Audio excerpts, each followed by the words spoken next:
Hello, and welcome to another short box from Warhammer 40k's Grim History from the Beyond. I'm Zeckthar, and this week we'll be discussing an important person in the Horus Heresy. This week we'll be talking about Garviel Loken, original Captain Horus's Mournival, and eventually one of the 9 Astartes that would lay the groundwork to the Grey Knights. The origins of Garviel remain a mystery, and he is first mentioned in the scribings of Sir Dan Abnett in his historical book Horus Rising. When we first hear of the lad, he was the captain of the 10th Company of the Lunarwolves, and through his heroics on planet 6319, he would be promoted into Horus Lupercal's Mournival. Now, the Mournival was the advisory war council of 4 Space Marine captains of the Lunarwolves that served their Primarch and War Master Horus as advisors and close companions throughout the Great Crusade until the start of the Horus Heresy. However, the Mournival was only a cultural tradition of the Lunarwolves, and carried no official weight or duty within the Legion's command structure, and was not used by any of the other Legiones Astartes. In the last days of the Great Crusade, the Mournival was composed of 4 of the most famous officers of the Lunarwolves. First Captain Ezekiel Abaddon of the 1st Company, Captain Horus Aximand, also known as Little Horus, due to his uncanny appearance of looking like the Primarch, who led the 5th Company, Captain Tark Targadon of the 2nd Company, and our boy, Captain Garviel Loken. Loken was an unusually thoughtful, calm, and rational Space Marine, referred to as the Quiet One of the Mournival by Horus. While not a man of many words, he often surprised those around him with the depth of his mind and character, unexpected in one who had been bred for war. Like most of the members of his legion, Loken was a native of Chthoniya, the ancient mining world near Terra, where Horus had been found by the Emperor of Mankind in the early days of the Great Crusade.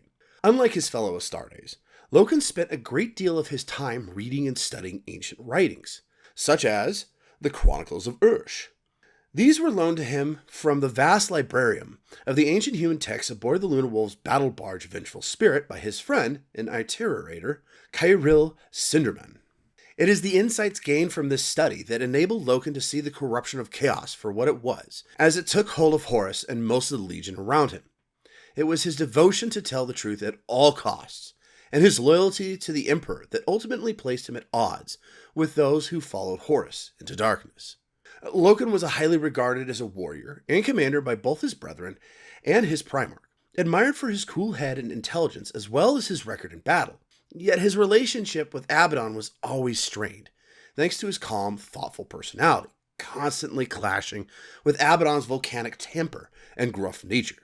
Despite this, they stood together with Horus as he led an attack on the rebel Imperial forces on the moon of Davin.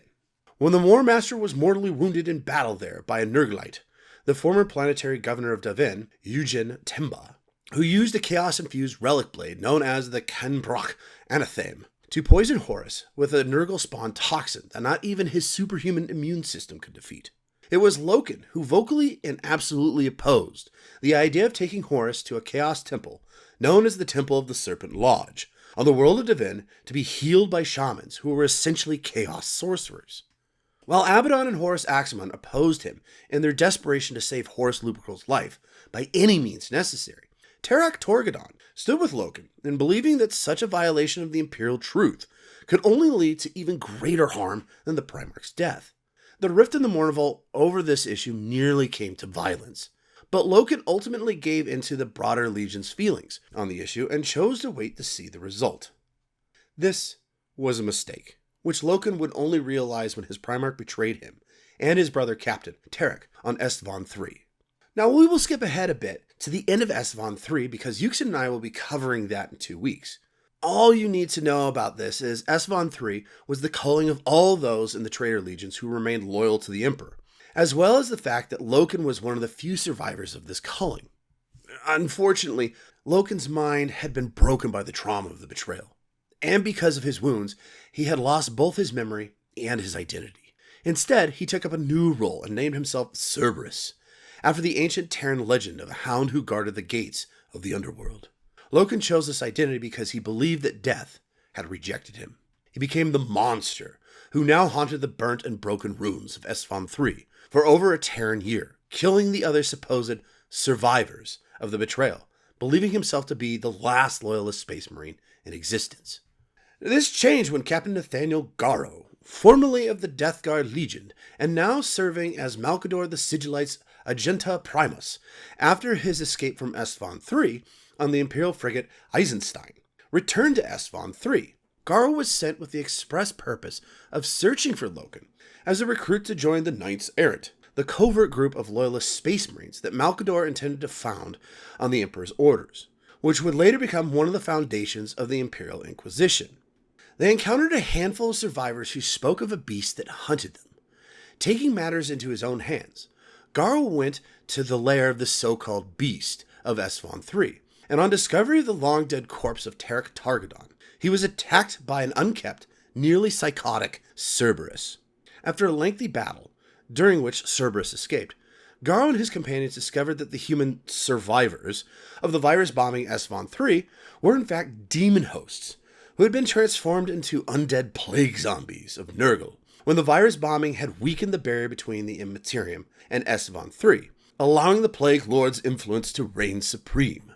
Garro and his loyalist Astartes managed to defeat the foul creatures with the aid of Cerberus. However, once the undead had been destroyed, Garro and Cerberus once more faced one another in mortal combat. It was during this final fight that Garro managed to reach through the amnesia and fractured awareness of Cerberus to the core of the good man that remained deep within his psyche, reminding him of who he truly was, and that the Emperor still had use for him in rooting out the corruption that had stained the Imperium. Aware of his true identity once more, Garviel Loken joined Garro and his team. With his assemblage of warriors now complete, Garro and Loken left Estvon III for Luna to receive their first mission from Malcador the Sigillite. Now, Loken was brought to the Somnus Citadel as a broken, wretched thing. A madman Nathaniel Garro had dug out of the ruins of Estvon III. Not until much later did Loken come to understand that he had been closer to death during that interrogation than any other time in his life. Though those who wished him gone did not come with blades, bolts, or orbital bombardments. They came with doubts and fear and suspicion. Was he to be trusted? Could anyone, even a space marine, have survived what he survived? Had he been left in the ruins by their enemies for Garro to find? Was Garviel Loken a ticking time bomb left by Horus, primed to insert himself into the Imperial ranks, only to wreak untold havoc in the days to come? No one knew for certain, but powerful men had spoken for him. Garro and Malcador for certain, and, Loken suspected, the Primarch Rogel Dorn, the Castellan of Terra himself. But others, he never learned their identities, declared him a danger, a potential spy for the War Master, or worse. What followed was an indeterminate period of pain and misery, inflicted on his body and the depths of his mind to seek answers to these questions. That he still lived was not seen as definitive, merely that his secretive enemies hadn't found anything damning enough to go against the wishes of the Regent of Terra, and the Emperor's golden armored Praetorian. His interrogation was eventually complete, and Garviel Loken became one of Malcador's Knights Errants, and was sent on many missions of the Sigillite. His first mission was to the homeworld of the Dark Angels, Caliban, where he met someone we briefly discussed in Cadius Stands, Cypher. After this mission, he was sent on another to try to assassinate Horus himself, which failed. Yet he and a few of his fellow assassins escaped back to Terra. When he arrived back on Terra, these were the final days of the Horus Heresy before the Siege of Terra. Loken, alongside Nathaniel Garro, Mercer Veran, Vardas Ison, and Helig Galor, were among the Knights Errant assigned to put down outbreaks of chaos infestations, which were occurring all across the throne world in preparation for Horus's invasion. Loken was assigned to oversee the project initiated by the Sigillite at the White Mountain. The White Mountain was an ancient subterranean fortress located in an eradicated and barren region on Terra. Malcador the Sigillite had ordered a group of Sisters of Silence who had been captured and tortured by the forces of chaos, and then recovered by the Loyalists, to be held there while his researchers sought to determine what had been done to them. In fact, the Altar Sisters were simply part of a plot by the traitors to assassinate the Sigillite by triggering a subliminal mental command that had been psychically embedded in the mind of Tylos Rubio by the Word-Bearer's first chaplain, Erebus.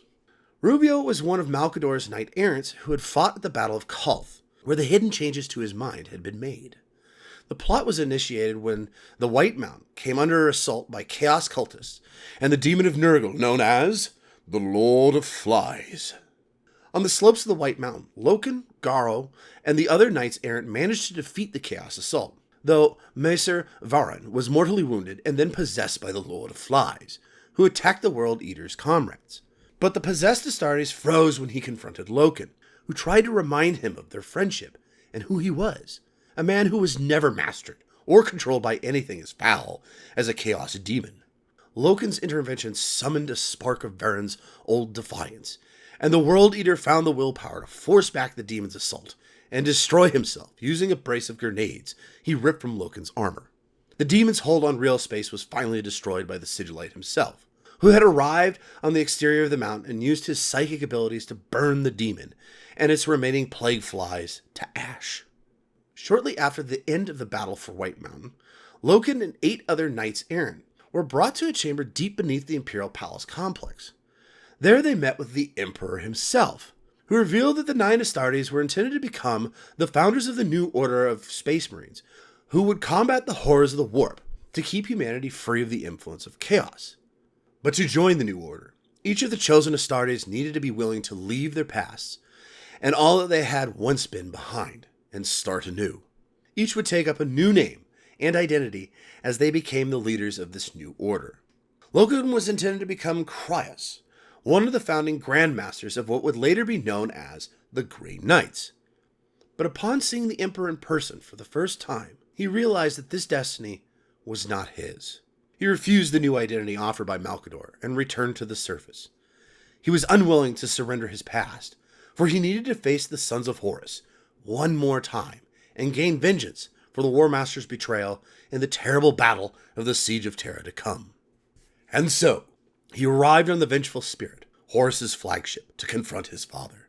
Upon coming face to face with Horus, the War Master surprisingly wept tears at seeing his son come to kill him. However, in the ensuing struggle, Horus showed little mercy to all present, contemptuously blasting back Loken into a warp portal as he focused on defeating the Emperor. Loken was guided by the dying flame of Malcador through the darkness he found himself in, eventually emerging back on 6319 and coming face to face with a mock Mournival consisting of 3 centaurs, each with the face of Horus. Loken slew these foes, then emerged in Lupercal's court just as the Emperor slew Horus, before collapsing himself. Loken looked after both bodies until Rogel Dorn and Constantin Valdor arrived. Despite the urgings of Dorn, Loken refused to leave Horus's body and returned to Terra. He thus remained as the others left, and was eventually discovered by Abaddon and the surviving sane officers of the Sons of Horus. Abaddon forbade any present from striking down Loken, stating enough blood had been shed. For his part, Garviel urged Abaddon and the others to surrender, promising to see to it that Dorn grant them amnesty for their crimes. As the 2 former brothers talked, Erebus emerged behind Loken and stabbed him in the back, much to Abaddon's horror. Erebus explained that demons are created through moments of great betrayal and spite, much like this, and that Loken's death would create an echo in the warp that first spawned Samus. Thus, the cycle of events that had first led to the heresy was closed, and thus ended the noble life of Garviel Loken. Well, that's all the time we got for today. Join us next week as we discuss a man we briefly mentioned in this one, Nathaniel Garro. If you enjoyed this Vox, please like, follow, subscribe, and comment. Also feel free to check out our new shop, where you can get some merchandise from the channel. Have a great day, and as always, until next time, this is Zeckthar, signing off.